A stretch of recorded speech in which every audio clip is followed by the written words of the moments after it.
Important चीज़ क्या important है, तो सबसे पहला काम हम लोग 12th बोर्ड के हिसाब से 2 नंबर क्वेश्चन जो जो होता है उसको सॉल्व करने का कोशिश करते हैं। तो ये 2 नंबरी क्वेश्चन सब कैसे सॉल्व होगा देखो। सबसे पहले एक टॉपिक है, हम टॉपिक यहाँ पे लेते जाएंगे और सॉल्व करते जाएंगे। जैसे पहला टॉपिक है, हम लोग पहला टॉपिक ले रहे हैं एवरेज वैल्यू, और फिर हम लोग लेंगे मीन वैल्यू। अभी हम लोग लेते हैं एवरेज वैल्यू।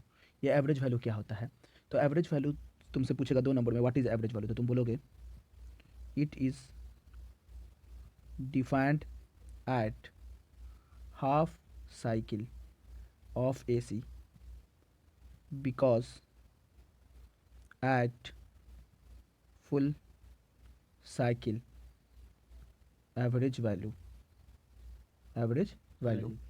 will be, ये will be है, will be 0। क्या होता है average value, it is defined at half cycle of AC because at full cycle of या फुल साइकिल एवरेज वैल्यू क्या होता है 0। तो सुनिए हम एक चीज़ सिखाते हैं, समझने का कोशिश करिएगा, बहुत इंपॉर्टेंट चीज़ है। देखिए जैसे मान लीजिए ये कोई एक्स एक्सिस है और ये कोई वाई एक्सिस है। जब ये AC का ग्राफ होता है ना दोस्तों, ऐसा होता है, ठीक है। ये पॉजिटिव ये निगेटिव, ये पॉजिटिव ये निगेटिव। तो बोलते हैं क्या, अगर पॉजिटिव से निगेटिव चला तो इसको बोलते हैं हम लोग फुल साइकिल, फिर पॉजिटिव से निगेटिव चला तो बोलते हैं फुल साइकिल। लेकिन अगर सिर्फ पॉजिटिव चला या सिर्फ निगेटिव चला, या सिर्फ पॉजिटिव चला या सिर्फ निगेटिव चला, तो इसको बोलते हैं हाफ साइकिल। तो याद रखिएगा कि आपको पता होना चाहिए, ये रट लीजिएगा कि full cycle of AC average value जो होता है, एवरेज वैल्यू क्या होता है 0। याद रहेगा। तो हम लोग किसका निकालते हैं, किस वैल्यू निकालते हैं, किस वैल्यू को निकालते हैं, तो हम लोग किस वैल्यू को निकालते हैं बताओ, कोई आइडिया है तुम लोग के पास? तो नहीं पता है, तो देखो हम लोग फुल साइकिल का नहीं निकालते, हम लोग हाफ साइकिल का निकालते हैं। तो हाफ साइकिल मतलब ये वैल्यू, इतना वैल्यू निकालेंगे, इसको बोलते हैं हाफ साइकिल। तो हाफ साइकिल कैसे निकालेंगे, तो चलो हम लोग हाफ साइकिल निकालने का सीखते हैं। सबसे पहला काम हम लोग, एक इंपॉर्टेंट चीज़ है समझिएगा, इसको मैं मिटा देता हूँ, उसके बाद मैं समझाता हूँ। तो आप लोग रेडी हैं तो समझिएगा। देखिए सबसे पहला इंपॉर्टेंट चीज़, आप लोग AC का, इन AC मतलब अल्टरनेटिंग करंट, AC में पढ़े होंगे। करंट का फॉर्मूला होता है, करंट का इक्वेशन होता है I = I0 sin omega T. क्या होता है I = I0 sin omega T. अब देखो यहाँ से तुमको मैं एवरेज वैल्यू निकालने का सिखाता हूँ। सबसे पहले हम लोग क्या करते हैं, आई एवरेज लिखते हैं, और लिखते हैं I average equal to I into D L, या sorry I into D T बट्टा डी टी, और इसको इंट्रीगेट कर देते हैं। इंट्रीगेट कर देते हैं कहाँ से कहाँ तक, तो इसको करते हैं 0 से T/2। आधा साइकिल हाफ साइकिल में जो टाइम लगता है ना दोस्त, देखो ये हुआ फुल साइकिल, तो फुल साइकिल के टाइम को बोलते हैं T, तो हाफ साइकिल को बोलेंगे T/2। तो यहाँ से 0 से T/2 कर देते हैं, ये करंट होता है I होता है। दूसरा dt का इंट्रीगेशन 0 से लेकर यहाँ पे भी T/2, ये 0 से लेकर यहाँ पे भी T/2, ठीक है। तो इसका इंट्रीगेट करते हैं। चलिए देखो, तो हम लोग एवरेज वैल्यू निकाल रहे थे ना भाई। तो देखिए हम लोग निकाल रहे थे आई एवरेज इक्वल टू, कितना लेके आए थे, integration of I into D T बट्टा इंट्रीगेशन ऑफ डी टी। कहाँ से कहाँ तक किए थे, 0 से T/2, और कहाँ से कहाँ तक किए थे, तो 0 से T/2, ठीक है। तो पता चला कि जब इसको इंट्रीगेट किया गया ना, तो देखो दोस्तों 0 से T/2 तो है ही, आई के जगह पे क्या बोले थे, तो बोले थे आई के जगह पे I0 sin omega T into D T divided by integration 0 से T/2 dt। ये करते आ रहे हैं ना, तो हम लोग उस वक्त से किए थे। तो इसको, इसके नीचे देखना एक फार्मूला होता है, देखिएगा एक फार्मूला होता है, चलो समझना। तो हम लोग निकाल रहे थे आई एवरेज, लिखोगे यहाँ पे लिखोगे I average equal to integration of I into D T, कहाँ से कहाँ तक, 0 से T/2 तक, डिवाइडेड बाई इंट्रीगेशन ऑफ 0 से T/2 तक इंटू डी टी, ठीक है। अब हम लोग क्या किए, अब जब इसको सॉल्व करेंगे ना, तो इंटीग्रेशन 0 से T/2 तक लिखेंगे, और आई के जगह पे AC का फॉर्मूला जानती हो ना, I current of AC I0 sin omega T into D T होता है, और डिवाइडेड बाई इंटीग्रेशन ऑफ 0 से T/2, कहाँ से कहाँ तक, तो सिर्फ क्या था डी टी, लिख दिया। अब एक फार्मूला तुम लोग बचपन में पढ़े होगे, कि नहीं पढ़े हो तो नहीं पता, देख लो। अगर तुमको एक इंपॉर्टेंट चीज़ें समझने का कोशिश करना, ठीक है। देखिए यहाँ पे एक फार्मूला है, ये जो I0 sin ओमेगा टी है, जो देख रहे हो I0 sin ओमेगा टी, इसकी जगह पे हम क्या कर सकते हैं, तो इसका इंट्रीगेशन होता है। देखो I0 तो तुम्हारा कांस्टेंट है, लेकिन cos ओमेगा टी, ये cos ओमेगा टी ना, दो चीज़ें, cos sin ओमेगा टी है, यहाँ पे sin ओमेगा टी है, तो इस sin ओमेगा टी का इंट्रीगेशन होता है minus cos omega T divided by omega. याद रखना भाई लोग, sin ओमेगा टी का इंट्रीगेशन होगा sin ओमेगा टी का इंटीग्रेशन होगा minus cos omega T divided by omega. इतना क्लियर हो गया? जब इतना क्लियर हो गया तो फिर से हम ऊपर में चले जाते हैं अपने जहाँ पे थे, लिखेंगे I average equal to I naught के जगह पे आई नॉट बाहर निकाल लो, ये क्योंकि कांस्टेंट टर्म था, और आई नॉट साइन ओमेगा टी की जगह पर साइन ओमेगा टी की जगह पर लिखोगे minus cos omega T divided by omega, और बंद कर दो ऐसे ब्रैकेट, और इस जीरो से अब देखो टी बाई टू को हम क्या लिख सकते हैं, तो टी बाई टू को हम लोग पाई भी लिख सकते हैं और पाई बट्टा ओमेगा भी लिख सकते हैं, पाई बट्टा ओमेगा डिवाइडेड बाई इंटीग्रेशन किए थे ना टी का, तो डी टी का इंटीग्रेशन कहाँ से कहाँ होगा, तो जीरो से पाई बट्टा ओमेगा तक। कि हम लोग टी बाई टू को पाई बट्टा ओमेगा भी लिख सकते हैं, कहाँ कैसे लिखेंगे हम वो बता देंगे, परेशान मत हो। तो जब इसको सॉल्व किया गया, जब इसका इंटीग्रेट किया गया तो क्या हुआ, तो समझना, जब इसको इंटीग्रेट किया गया ना तो पता चला हमको कि आई नॉट भी आई एवरेज का वैल्यू होगा, आई एवरेज का वैल्यू आई नॉट भी कांस्टेंट, ओमेगा भी कांस्टेंट, और वो उधर पहले माइनस था, माइनस लगा दिए, और लिखेंगे अब हम लोग कॉस ओमेगा टी, तो omega T is the variable, तो टी के पास हम लोग एक बार डालेंगे ओमेगा बाय टी, तो लिखोगे कॉस ओमेगा, टी के जगह लिखेंगे एक बार पाई बट्टा ओमेगा, अब माइनस 0 डिग्री तो कॉस 0 डिग्री ऐसे लिख देंगे, फिर बंद, फिर डिवाइडेड बाई, अब देखो नीचे बच गया था डी टी बच गया था ना, तो टी के जगह पे भी डालना पड़ता पाई बट्टा ओमेगा माइनस 0। ये बात पता है ना आपको, इंटीग्रेशन x से y तक किया जाता है, x1 से x2 तक, तो पहले x2 वाला वैल्यू डालते हैं, ऐसे जो इंटीग्रेट करते हैं जीरो से कुछ भी, तो पहले ये वाला वैल्यू फिर ये वाला वैल्यू, ऐसे करते हैं। इसको सॉल्व किया गया, जब इसको सॉल्व करें हम लोग, जब इसको सॉल्व करें तो फार्मूला बन के आएगा, देखिए माइनस आई नॉट बट्टा ओमेगा, कहाँ से कहाँ तक, तो माइनस, अब देखो कॉस ओमेगा लाए थे ना हम लोग, तो ओमेगा कट जाएगा, ये पीछे चलेंगे हम लोग, ये देखिए ये ओमेगा लाए थे, ये ओमेगा कट जाएगा, देखो यहाँ से ये ओमेगा कट जाएगा, तो सिर्फ बच जाएगा क्या, तो बच जाएगा सिर्फ कॉस पाई, तो कॉस पाई का वैल्यू हम मानते हैं 180 डिग्री, तो 180 का वैल्यू होता है 1, क्या होता है 1। अब माइनस अब तुम बोलोगे सर 0 डिग्री, तो कॉस 0 का डिग्री भी वैल्यू होता है 1, लिख दिए 1, और डिवाइडेड बाई ओमेगा बट्टा पाई, वही ना था। अब देखो ये ओमेगा बट्टा पाई, ये पाई ओमेगा ऊपर जाएगा, ये ओमेगा ऊपर जाएगा, तो ओमेगा कट जाएगा, तो बच जाएगा सिर्फ क्या, बताइएगा कोई आइडिया है, तो बच जाएगा माइनस आई नॉट, माइनस और माइनस, ये माइनस और ये माइनस क्या हो जाएगा, -2 हो जाएगा ना भाई, और नीचे में क्या बच जाएगा पाई, तो फार्मूला बन के आएगा आई एवरेज इक्वल टू 2I0 बट्टा pi, this is the average value of half cycle in AC, याद रहेगा, average value of half cycle ये होता है। तो इसको प्रूफ कैसे किए देख लीजिएगा, स्टेप बाय स्टेप है, तो डरने वाली बात नहीं है। चलें आगे, तो ये एक इंपॉर्टेंट चीज़ हो गया। दूसरा इंपॉर्टेंट चीज़ का बात करते हैं हम लोग, दूसरा इंपॉर्टेंट चीज़ का बात करते हैं, इसके साथ साथ ही तुमको पूछेगा, AC ही चल रहा है ना, तो एक पूछेगा एवरेज वैल्यू और दूसरा पूछेगा RMS वैल्यू। क्या पूछेगा, RMS वैल्यू क्या होता है भाई, दो चीज़ तुमसे पूछेगा, तो तुम क्या करना देखना भाई, बहुत इंपॉर्टेंट चीज़ बता रहे, समझने का कोशिश करना। बोल रहा क्या, RMS वैल्यू क्या होता है, तो लिखोगे RMS value is measured using the concept of heating effect of current हम लोग जानते हैं, we know that हम लोग जानते हैं I equal to I naught sine omega T होता है कि नहीं, AC का इक्वेशन ही I equal to I naught sine omega T होता है ही भाई, ये तो होता है ना भाई। तो इतना कर दिए, जब इतना कर दिए आप लोग को पता है, जब इतना हो गया हमारे पास I equal to I naught sine omega T होता है, तो बोला इसके आगे चलते हैं हम लोग, इसके आगे चलते हैं, हम बाद में बता देंगे, इसके बारे में परेशान होते हैं। तो हीटिंग इफेक्ट मालूम है जूल्स लॉ क्या होता है, बोलता है क्या कि मान लीजिए जूल्स लॉ पहले तुमको समझा दे, हीटिंग इफेक्ट वहीं से आता है, इसलिए जूल्स लॉ को पढ़ाना पड़ रहा है, समझ लीजिए 2 मिनट का काम है, ज़्यादा टाइम नहीं लगेगा। अगर वीडियो थोड़ा लंबा हो जाएगा तो आप 2x बना के देख लीजिएगा, 2x पे देख लीजिएगा, कोई दिक्कत वाली बात नहीं है। तो सबसे पहले हम लोग आते हैं हीटिंग इफेक्ट। मान लीजिए ये कोई कॉइल है या फिर कोई रॉड है, मान लें ये कोई रॉड है, अब इस रॉड में कॉइलिंग करे हुए, ऐसे ऐसे करके कॉइलिंग किए हुए इस रॉड में, तो बोला इस रॉड को जब आप जोड़िएगा किसी बैटरी से, ये प्लस ये माइनस, तो इसके अंदर करंट जाएगा, अरे करंट जाएगा ना भाई, तो ये रॉड कॉइलिंग हीट करेगा, तो ये जो कॉइल हीट करता है ना, ये H होता है। तो बोलता है क्या, एक लॉ आया था जिसका नाम है जूल्स लॉ, वो बोला H is the directly proportional to I square, I मतलब current, H is the directly proportional to T। जब इसको माना इक्वेशन 1, इसको माना इक्वेशन 2, जब दोनों को सॉल्व किया गया तो फार्मूला बन के आता है H is directly proportional to I square T, ये I है भाई, एक मिनट बस मैं इसे मिटा देता हूँ, ये है H equal to I square T. हाँ तुमको पता है ना, जब भी कोई कांस्टेंट हटाते, तो जब भी कोई डायरेक्टली प्रोपोर्शनल हटाते तो कोई कांस्टेंट लगाते हैं, तो बोलेंगे H equal to R I square T, और अच्छे से लिखने के लिए हम लिख देते हैं H equal to I square R T. This is the Joule's law heating. क्या बोलते हैं, जूल्स लॉ हीटिंग। तो यहाँ से तुमको पता चल गया कि जूल्स लॉ हीटिंग क्या था। तो हम तुमको बताने जा रहे हैं आरएमएस वैल्यू। तो आरएमएस वैल्यू जो था ना बाबू, यही होता है कि H इक्वल टू, तो हम स्मॉल हीट निकालने के लिए डिफ्रेंसिएशन कर देते हैं, DH लगा देते हैं। तो DH equal to I square R into DT लिख दें।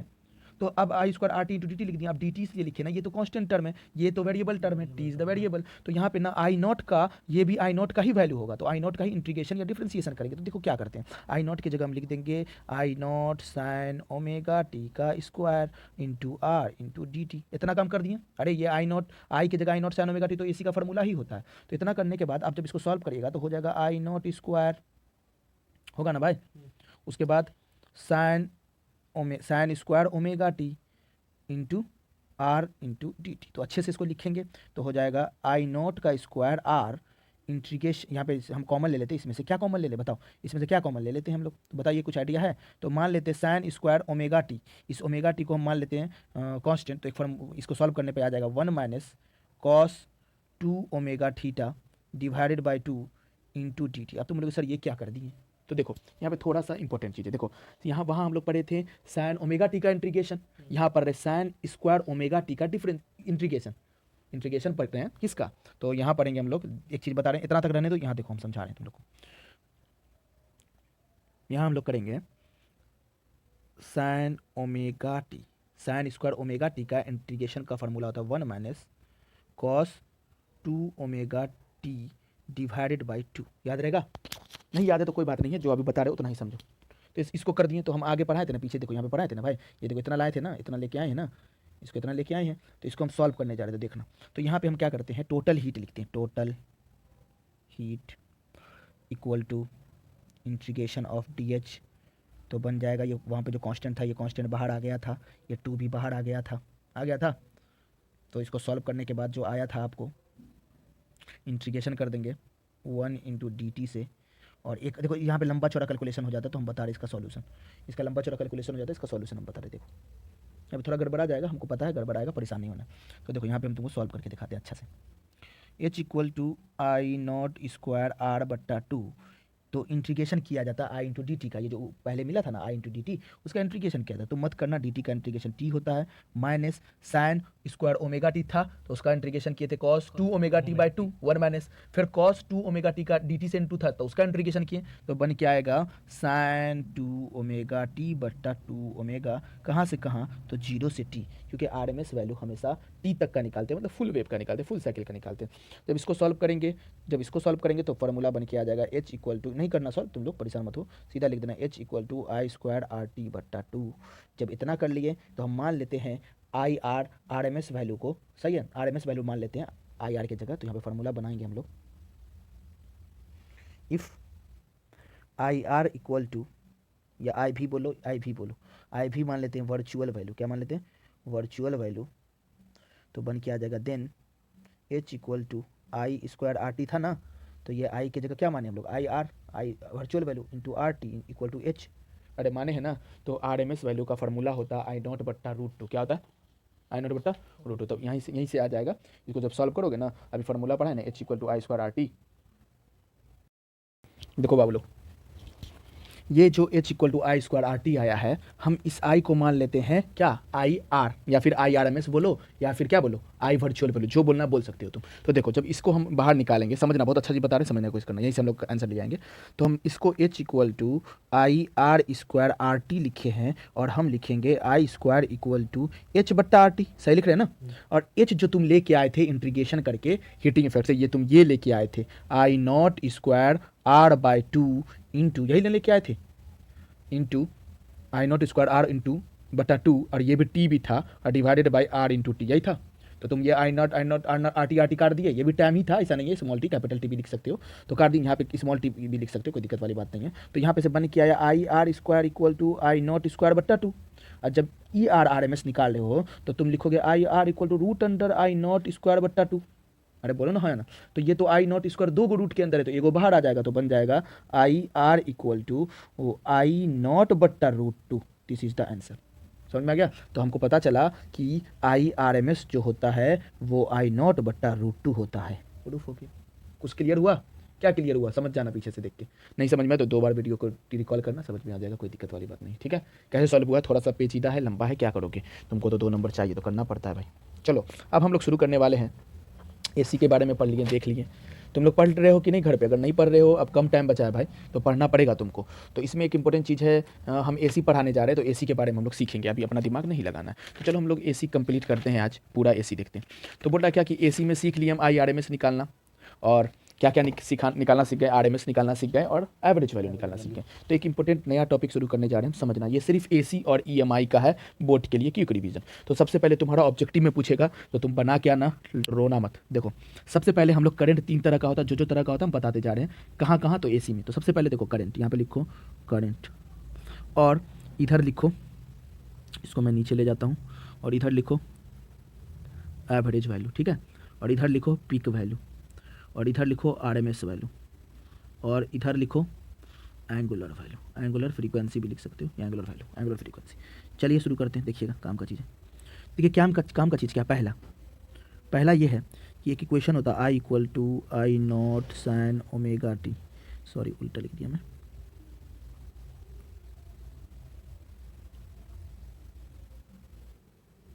सबसे पहला I = I0 sin omega T. दूसरा equation I = I0 sin omega T या फिर इंटू कॉस ओमेगा टी। देख रहे हैं ये क्वेश्चन है, थोड़ा सा छोटा हो जा रहा है, क्या करिएगा, थोड़ा सा मैनेज कर लो अपने से, या फिर इसी को बोलते हैं हम लोग। ये क्वेश्चन है, 2 तरह का क्वेश्चन है। तो तुमसे पूछेगा कि I0 sin ओमेगा टी का करंट है, तो इसका एवरेज वैल्यू कितना था? तो बोलोगे 0।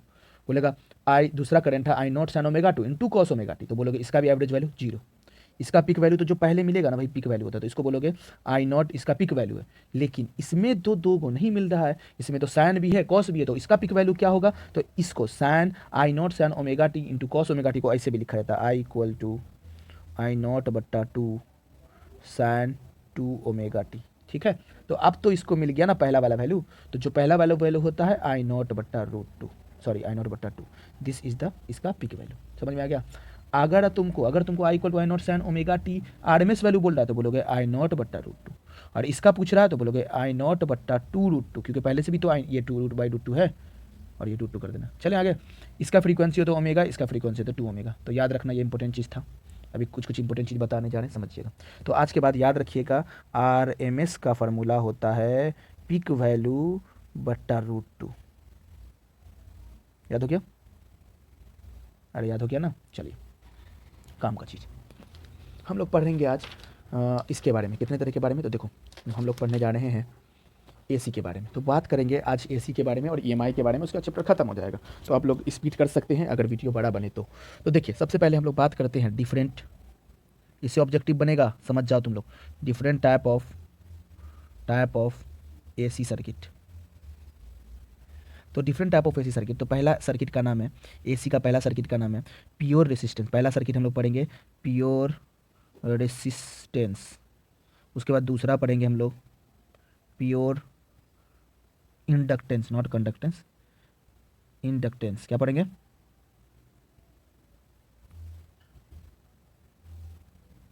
ये क्या हो रहा है भाई?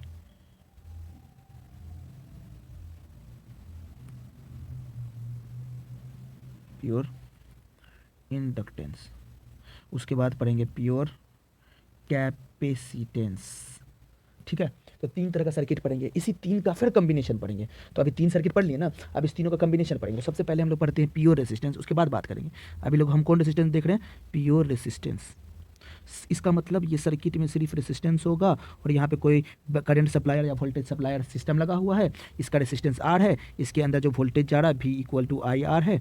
और तुमसे पूछेगा अब बताइए इसके बारे में, तो बोलोगे इसके अंदर में जो करंट होगा वो होगा I = I0 sin omega T. सिर्फ प्योर रेसिस्टेंस है यार, याद रखना ये बात।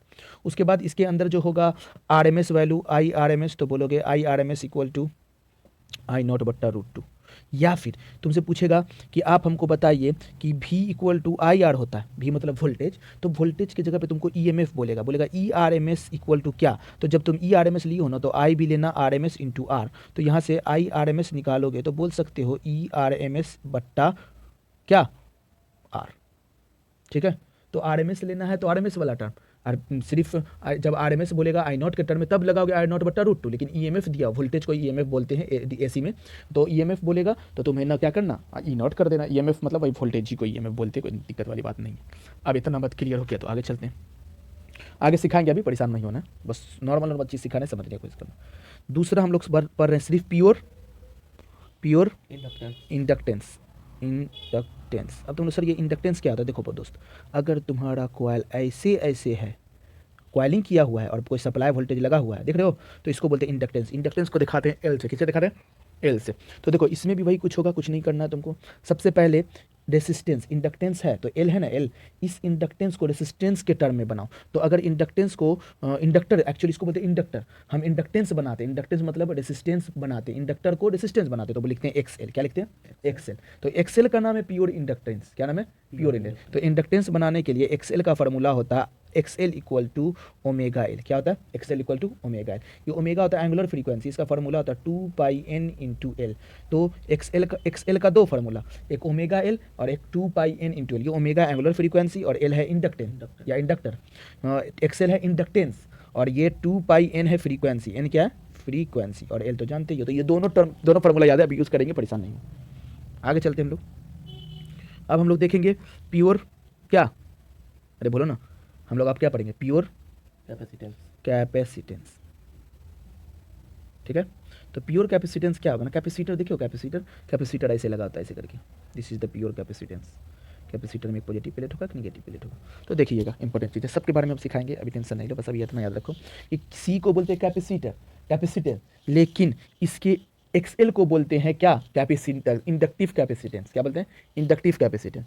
इंडक्टिव रिएक्टेंस बोलते हैं रेजिस्टेंस को, XL को बोलते हैं इंडक्टिव रिएक्टेंस। सुन लीजिए, हम फिर से बता दें, XL को बोलते हैं इंडक्टिव रिएक्टेंस, XL को बोलते हैं इंडक्टिव कैपेसिटेंस। XL को क्या बोलते हैं, इंडक्टिव कैपेसिटेंस। तो C को भी आप रेसिस्टेंस बनाइए। तो C को रेसिस्टेंस बनाने के लिए हम लोग क्या करते हैं, C को रेसिस्टेंस बनाने के लिए XC लिखते हैं, और L को रेसिस्टेंस बनाने के लिए क्या लिखते थे, XL लिखते थे। तो XL का फार्मूला था ओमेगा एल या फिर 2πn इंटू एल, यही ना था। लेकिन यहाँ पे आपको C से XC बनाना है, C मतलब कैपेसिटेंस और XC मतलब इंडक्टिव कैपेसिटेंस, सही है ना। तो XC बनाने के लिए फार्मूला लिखते हैं XC इक्वल टू 1/ओमेगा C या 1/2πn इंटू C। याद रहेगा, ये ओमेगा मतलब एंगुलर फ्रीक्वेंसी, ये C मतलब कैपेसिटेंस, ये N मतलब फ्रीक्वेंसी, ये C मतलब कैपेसिटेंस। इतना बात क्लियर हो गया। अब ये सब तुमको याद नहीं रखना था, याद रख सकते हो तो रख लो। XL वाला भी याद रख लो, ओमेगा एल था और क्या था 2πn इंटू एल था। L मतलब इंडक्टेंस, L मतलब इंडक्टेंस, N मतलब फ्रीक्वेंसी, XL मतलब तुम लोग बता दो एक बार, इंडक्टिव रिएक्टेंस। ठीक है ना, चलो आगे चलते हैं हम लोग इंपॉर्टेंट चीज में। चलो तो देखो यहाँ पे एक चार्ट बना रहे, समझने की कोशिश करना, चार्ट सीख जाओगे, सब ऑब्जेक्टिव तुम्हारा बन जाएगा, चार्ट सीखना। सबसे पहला काम, हम लोग 3 सर्किट पढ़ेंगे। ठीक है, पहले तो चार्ट में अभी पढ़े हैं हम लोग, चार्ट में पहले R पढ़े हैं मतलब प्योर रेसिस्टेंस, L पढ़े हैं प्योर इंडक्टेंस, C पढ़े हैं प्योर कैपेसिटेंस। तो XL का, R का नाम क्या था XR, L का नाम था XL, C का नाम था XC, सही ना। तो तुम बोलोगे सर हमको आप ये बताइए कि ये क्या आप कर रहे हैं, हमको नहीं समझ में आ रहा है कुछ, यार ये क्या हो रहा है मेरे पास। चलो छोड़ो, नहीं होगा, उससे नहीं बीतेगा। चलो देखो, तो R पहले से ना रेसिस्टेंस है तो उसको चेंज करने का क्या जरूरत है, मत चेंज करेंगे, R जो वैसा ही रहेगा। लेकिन L को XL बनाने के लिए हम लोग लिखेंगे ओमेगा एल, C को XC बनाने के लिए हम लोग लिखेंगे 1/ओमेगा C। ठीक है, या फिर XL equal to 2πn into L, XC equal to 1/2πn into C। समझ में आ रहा है कुछ क्या, यहाँ पे का R ही रहेगा, इसमें कोई चेंजिंग नहीं होगा। रेसिस्टेंस, इसको रेसिस्टेंस बनाना था बना दिए हम लोग, इसको रेसिस्टेंस बनाना था बना दिए हम लोग। लेकिन अब आगे चलते हैं, आगे निकालते समय इसमें करंट निकालना है तो सबका करंट अलग अलग होगा, देख लेना, बहुत इंपॉर्टेंट चीज़ बता रहे हैं। इसका लिखोगे I इक्वल टू करंट का equation I not sine omega T. लेकिन तुम जब इंडक्टर पढ़ रहे थे, इंडक्टेंस पढ़ रहे थे, तो यहाँ पे का करंट होगा I equal to I not sine omega T minus π/2। याद रखोगे, इंपॉर्टेंट चीज़ है भाई, ये क्या इंपॉर्टेंट चीज़ है। तो इंडक्टेंस के अंदर करंट का इक्वेशन होता है I equal to I not sine omega T minus π/2, और कैपेसिटेंस में इक्वेशन होता है, ये कैपेसिटेंस का इक्वेशन हम लिख रहे हैं, कैपेसिटेंस का इक्वेशन होता है I equal to I not sine omega T plus π/2। इसका मतलब प्लस होता है इंडक्टेंस में, सॉरी कैपेसिटेंस में, और है ना माइनस होता है इंडक्टेंस में। ये याद रहेगा। अब आगे चलो, अभी यही पढ़ रहे हैं, अभी कंटिन्यू यही चल रहा है। अब हम लोग आर के बारे में फिर से देख लेते हैं। तो हम लोग आर के बारे में आई नॉट का फॉर्मूला लिखेंगे, आई नॉट का फॉर्मूला लिखेंगे, आई नॉट मतलब पिक वैल्यू। तो पिक वैल्यू जब निकाले ना, पिक करंट निकाले, तो भी इक्वल टू आई आर होता है ना, भी इक्वल टू आई आर। तो आई इक्वल टू भी बाई आर बोलोगे ना, तो वोल्टेज कौन वाला बोलोगे, वोल्टेज भी पिक वाला बोलोगे, मतलब इनिशियल वाला बोलोगे। और अगर तुमको आर एम एस निकालना होता तो क्या बोलते हम लोग, तब अगर हमको आर एम एस निकालना होता तो बोलते भी आर एम एस बट्टा आर। समझ में आ रहा है कुछ, ये रेसिस्टेंस था। दूसरा इसमें बताओ हमको तुम, इसका क्या करते हैं हम लोग, तो बोलते हैं आई नॉट इक्वल टू भी नॉट बट्टा ओमेगा एल। एक्स एल की जगह लिख सकते थे ना, इसके जगह पे एक्स एल लिखते ना भाई, तो ओमेगा एल लिख दिए, कोई डरने वाली बात नहीं है। या फिर आई आर एम एस बोलते तो बोलते भी आर एम एस बट्टा ओमेगा एल। समझ में आ रहा है, एक्सएल लिखते ना, एक्सएल मतलब रेसिस्टेंस लेना है, यहाँ तो पहले से ना आर था, ये एल तो रेसिस्टेंस थोड़ी था, इसको एल बनाए थे हम लोग एक्सएल से। भी इक्वल टू आई आर पढ़ते हो ना, तो अब इसका तुम खुद बना सकते हो, अपने से बना लेना सी का। तो हम लोग लिखते हैं, अगर हमको बोलता भी इक्वल टू आई आर होता है, तो हमसे आई नॉट पूछता तो बोलते हम लोग भी नॉट बट्टा कैपेसिटेंस का फॉर्मूला था ना ओमेगा, 1/ओमेगा सी, अरे याद आया, तो लिखेंगे 1/ओमेगा सी, या फिर 1 बट्टा भी नॉट बट्टा 1/2πn/सी। ये ऊपर चला जाएगा तो बन जाएगा आई नॉट इक्वल टू भी नॉट इंटू 2πn/सी। समझ में आ रहा है कुछ, अरे बोलिए ना, आप लोग को समझ में आ रहा है? नहीं समझ में आ रहा है तो फिर से वीडियो को पीछे कर लो, उसके बाद भी ना समझ में आए तो हम कुछ नहीं कर सकते हैं।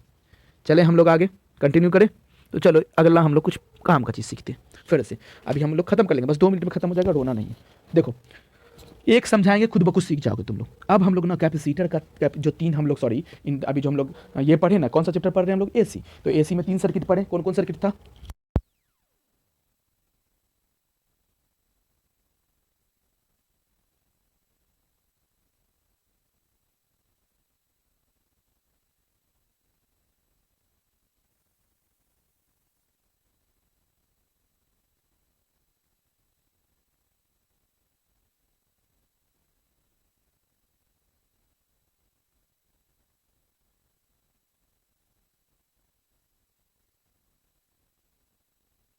हमारे डियर स्टूडेंट, हम लोग आज पढ़ेंगे गेट के बारे में। किसके बारे में, गेट के बारे में।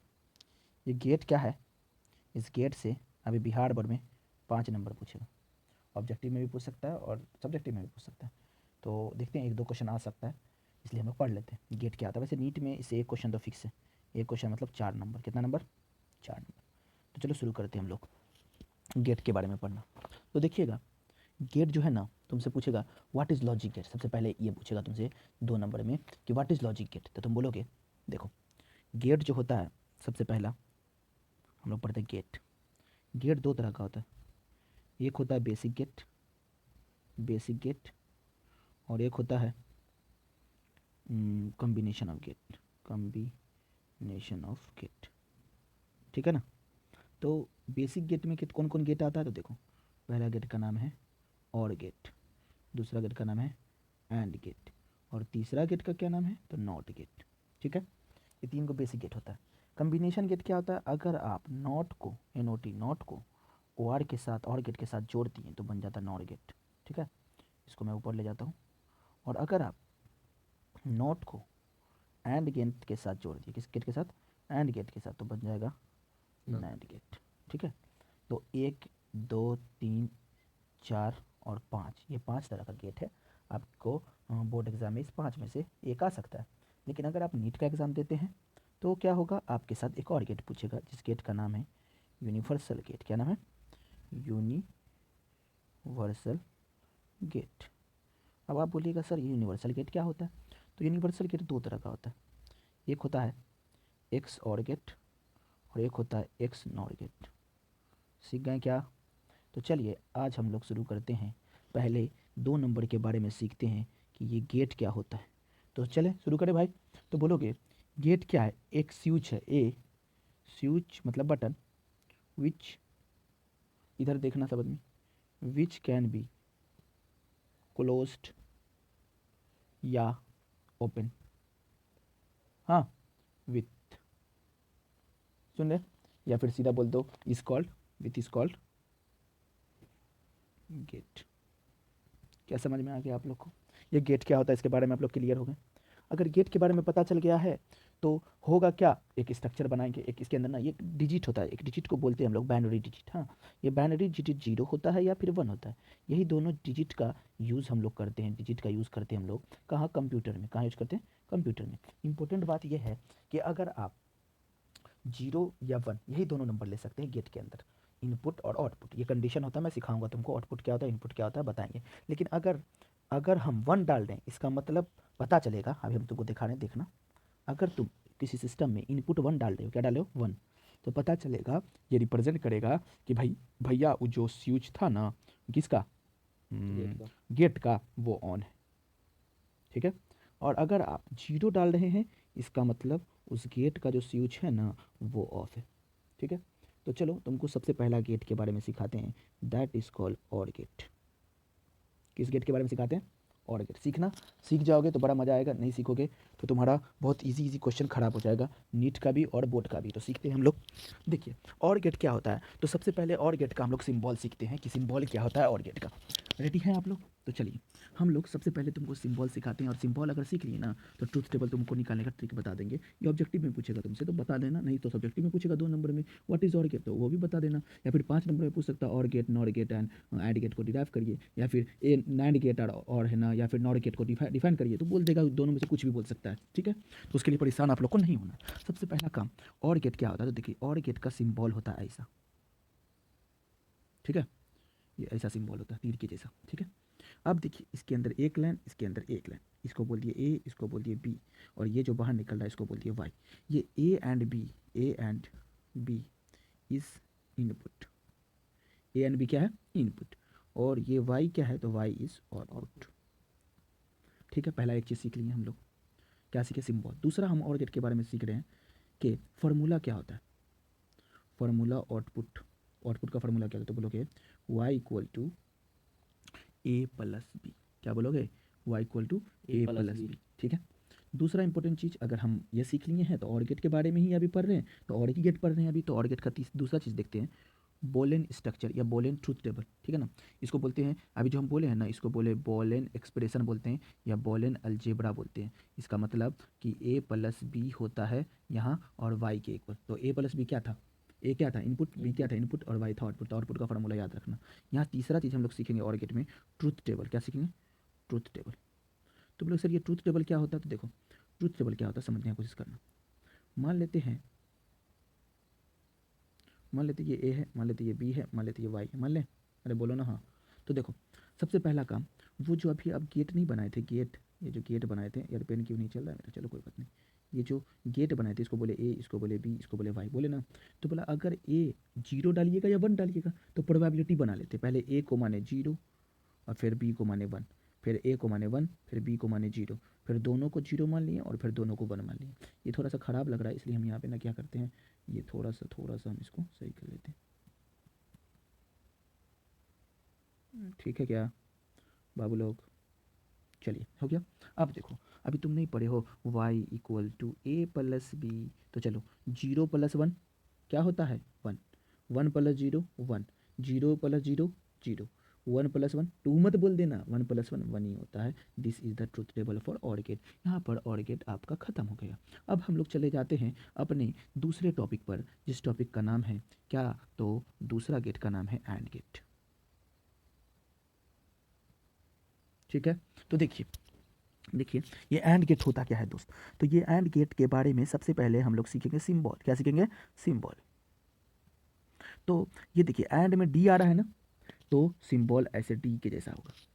कैसा होगा, डी के जैसा। एक ए और एक बी, नाम इसमें भी 2 ए बी और एक वाई। तो ए क्या है भाई, A and B is input and Y is output. कुछ समझ में आ रहा है आपको, तो बी वाई हो गया आउटपुट। तो देखिए जब आउटपुट हो गया तो यहाँ क्या होता है एंड गेट का, तो दूसरा चीज़ हम लोग सीखेंगे फार्मूला।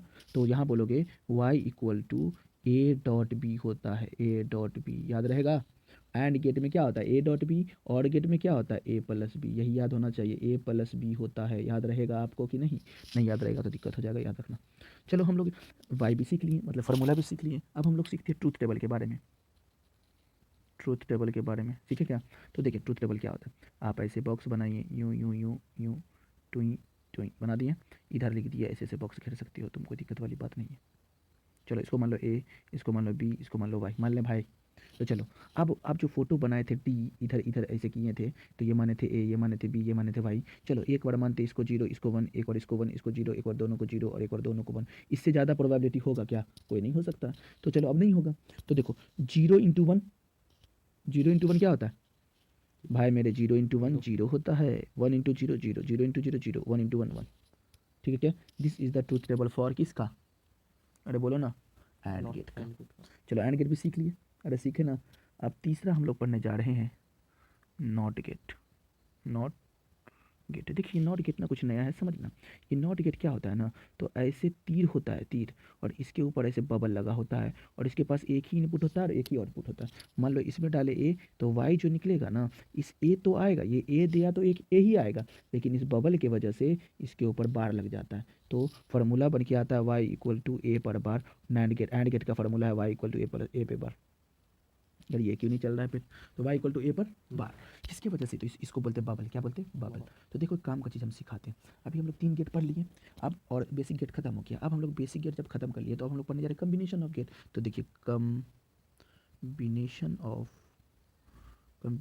ऑफ गेट, ये देखिए ये कम्बिनेशन ऑफ गेट क्या होता है। तो सबसे पहला बात, इस कम्बिनेशन ऑफ गेट में हम लोग नॉट प्लस और कर देंगे। क्या कर देंगे? नॉट प्लस और, तो बन जाएगा नॉर गेट। अगर आप नॉट प्लस एंड कर देते हैं तो बन जाएगा नैंड गेट। तो ये दोनों गेट को बोलते हैं कम्बिनेशन गेट। तो दोनों के बारे में हम लोग पढ़ लेते हैं। तो सबसे पहले पढ़ते हैं हम लोग नॉर गेट के बारे में। तो देखिए नॉर कैसे बना है। नॉट में क्या किए थे हम लोग? जोड़े थे ना भाई, तो नॉट में और को जोड़ दिए थे। तो तुम क्या करो, पहले तो इसका सिंबल देखते हैं हम लोग। सिंबल, सबसे पहले सिंबल देखेंगे हम लोग, और गेट बनाएंगे। क्या और गेट यही था? हाँ यही था। इसमें एक इनपुट था, एक इनपुट था, ये ए नाम का, ये बी नाम का, और इसके पास वाई था ना, वाई था ना, लेकिन वाई से पहले यहाँ पे एक बबल आ जाएगा, उसके बाद वाई आएगा। ये बबल बताता है कि देखो इस और में क्या लगा हुआ है, नॉट लगा हुआ है, तो देखो यहाँ पे वाई आ जाता है। ठीक है, तो तुम बोलोगे सर इसका तो सिंबल सीख गए, तो इसका ट्रूथ टेबल सिखाइए। तो और गेट का ट्रूथ टेबल क्या था भाई? ए प्लस बी, लेकिन ये बबल की वजह से इसके ऊपर क्या आ जाता है? बार। तो ये फार्मूला हो गया ए प्लस बी के ऊपर बार, ये हो गया और गेट। अब इसका हम और गेट का ट्रूथ टेबल सीख लेते हैं, सॉरी नॉर गेट, नॉट और गेट, नॉर गेट। तो नॉर गेट का ट्रूथ टेबल सीख लेते हैं, देख लो। सीखे क्या? चलो मान लो ये ए है, ये बी है, ये ए प्लस बी है, और ये ए प्लस बी के ऊपर बार है, इसके ऊपर बार वाला के है। तो ऐसे करते हैं ना, यहाँ पे लिखते हैं ए प्लस बी के ऊपर बार है। ठीक है, तो चलो सीखे। चलो सबसे पहले इस पर जीरो वन डाल लो, वन जीरो डाल लो, जीरो जीरो डाल लो, वन वन डाल लो। इससे ज़्यादा प्रोबेबिलिटी होगा क्या? नहीं होगा। तो देखो सबसे पहले और गेट का निकालो।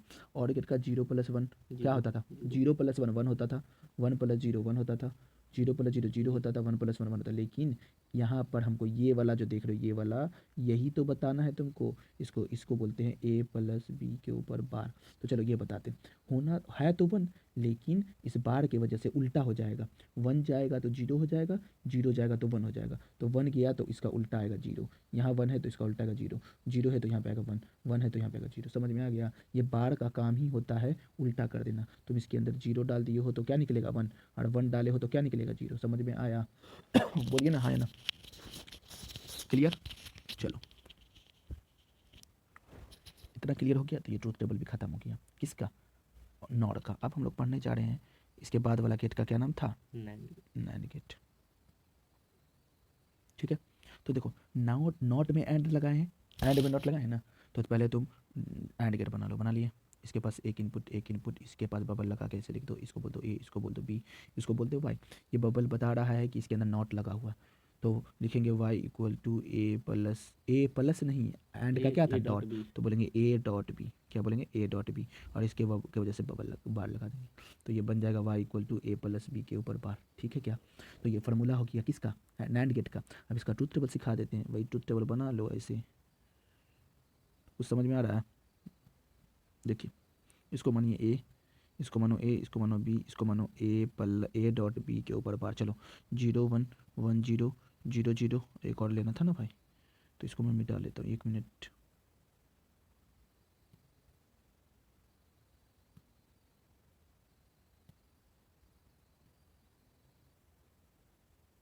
क्या सही है? अब इसको वन वन ठीक है। तो चलो 0 × 1 होता 0, लेकिन बबल की वजह से 1। 1 × 0 होता 0, लेकिन बबल की वजह से 1। 0 0 0 होता, लेकिन होगा 0, लेकिन होगा 1। 1 1 1, लेकिन होता 0। होता 1, लेकिन लिखेंगे 0। ठीक है क्या? तो ये ट्रूथ टेबल किसका? 9 गेट का। 9 गेट खत्म हो गया। तो यहाँ पर आपका बोर्ड का खत्म हो गया। बोर्ड के बारे में जो हम लोग पढ़ते हैं वो खत्म हो गया, गेट वगैरह। लेकिन थोड़ा सा मैं बता देता हूँ नीट के बारे में क्या चीज़ होता है। तो एक गेट का नाम है जॉर गेट और एक का नाम है X nor gate. X nor gate देख लो, 2 मिनट है बस, ज़्यादा टाइम नहीं लेंगे, तुम्हारे 2 मिनट लेंगे, थोड़ा स्पीड में बोलता हूँ। चलो शुरू करते हैं हम लोग एक्स और के बारे में। देखिए एक्स और कुछ नहीं होता है, और गेट बना लीजिए। और गेट बना लिए, थोड़ा अच्छा से नहीं बन पा रहा है तो मैं कोशिश करता हूँ आपके लिए अच्छा से बनाने का। देखिए दिस इज और गेट, एक इनपुट एक आउटपुट। तो ए और बी इनपुट है और वाई इज द आउटपुट है। बस यहाँ पर एक और ऐसे लाइन लगा रहता है, इस गेट को बोलते हैं जॉर गेट। क्या बोलते हैं? Jaw gate. इसका फार्मूला याद रखिएगा, जॉर गेट का फार्मूला याद रखिएगा दोस्त, इसी से क्वेश्चन तुम्हारा बनेगा। अगर वाई इक्वल टू ए पर bar dot B plus A B पर बार आ जाए, या फिर ये हो गया फार्मूला किसका? जॉर गेट का। अगर y इक्वल टू इसी का अगर दूसरा मेथड है a प्लस होल बी, ठीक है, ये दोनों अगर ऐसा फॉर्म में है, अगर आउटपुट ऐसा आ रहा है तो समझ जाना ये कौन सा गेट है? XOR gate. खत्म। तो ऐसे देखना, एक पे बार है एक पर बार नहीं है, प्लस एक पर बार है एक पे बार नहीं है, मतलब एक शायद एक ही पे बार है। ठीक है, चलो अब चलते हैं हम लोग एक्स नॉट के बारे में। बस लास्ट है, आप लोग को छोड़ रहे हैं, टेंशन मत लीजिए। और बना लीजिए, बना लिए, बबल लगा लीजिए और ऐसे ऐसे कर लीजिए। This is the x not, यहाँ पे भी ए, यहाँ पे भी बी, यहाँ पे वाई। ठीक है, लेकिन इसका आउटपुट क्या होता है याद रखना, यही तुमसे क्वेश्चन पूछेगा। ए डॉट बी प्लस ए पर बार डॉट बी, ये फार्मूला है बी पर बार, यही वाई का फार्मूला है एक्स नॉट का। या फिर अगर ऐसा ना मिले तो कहीं पे मिलेगा Y equal to A plus B का होल, अच्छे से लिख देते हैं, होल बी, ऐसा मिलेगा ए प्लस का होल बी के ऊपर बार। या फिर अगर ऐसा नहीं मिला तो ऐसा मिलेगा Y equal to A dot whole B. यही सब फार्मूला खत्म हो गया यहाँ पे तुम्हारा गेट नीट का भी। और ऐसे भी 1 2 3 चीज़ और है, बस देख लो भाई। अगर तुमको ए प्लस 0 इक्वल टू ए होता है, ए प्लस 1 इक्वल टू 1 होता है, और ए प्लस ए इक्वल टू ए होता है, याद रहना चाहिए ये बात। एक और चीज़, ए इंटू 0 करने पर 0 होता है, ए इंटू 1 करने पर ए होता है, या यहाँ पे इंटू ऐसे होता है, स्टॉप फुल स्टॉप वाला, ए इंटू ए इक्वल टू ए होता है, याद रहेगा ये बात। दूसरा इंपॉर्टेंट चीज़, एक थ्योरम है जिसको बोलते हैं डी मॉर्गन थ्योरम। पढ़ाए हैं तुम लोग को, पता नहीं पढ़ाए होंगे तुमको, पढ़ाए De Morgan theorem. De Morgan theorem बोलता है अगर ए प्लस बी पे होल बार मिल जाए, या ए डॉट बी पर होल बार मिल जाए, या ए प्लस बी पर बार मिल जाए, या फिर ए डॉट बी पर बार मिल जाए, पढ़ाए हैं। तो आप अपने पेन को लीजिएगा और इसके बीच में रख के ऐसे कर दीजिएगा, तो ये हो जाएगा ए डॉट बी पर आधा बार। पेन को लीजिएगा ऐसे कर दीजिएगा, तो ये हो जाएगा ए प्लस बी के ऊपर आधा बार। जैसे पॉइंट मतलब बार तोड़ोगे ना, वैसे पॉइंट चेंज हो जाएगा। अब देखो यहाँ पे मेरा ट्रिक ये है ना कि अगर ए प्लस बी के ऊपर होल बार मिले ना तो बार कैंसिल हो जाता है, ए प्लस बी बच जाता है। अगर बार कैंसिल हो जाता है, ए डॉट बी बच जाता है। अगर होल बार मिले तब बस खत्म, यही ट्रिक था। यहाँ से क्वेश्चन सब तुम्हारा बनेगा बहुत सारा, तुम चाहो तो क्वेश्चन बना सकते हो, नहीं तो अगला वीडियो हम क्वेश्चन पे ही बनाएंगे, सिर्फ गेट का क्वेश्चन सब डालेंगे, परेशान मत होना। यहाँ पे नीट का 1 क्वेश्चन और बोर्ड का 2 से 3 क्वेश्चन सॉल्व हो गया। ठीक है, 2 नंबर भी पूछ सकता है, 5 नंबर भी पूछ सकता है बोर्ड में, तो तुम्हारा यहाँ पे 5 नंबर का काम खत्म हो गया। इसलिए हम लोग यहाँ पर thank you, have a nice day, study hard. और बोलने का मकसद ये है कि आप लोग चैनल का सब्सक्राइब कर लें चैनल को, और लाइक भी कर लें और शेयर भी कर दें, नहीं तो फिर हम नहीं पढ़ाएंगे, बात खत्म, पैसे आ जाओ, टाटा बाय बाय, रात हो गया, सो जाएं आप लोग।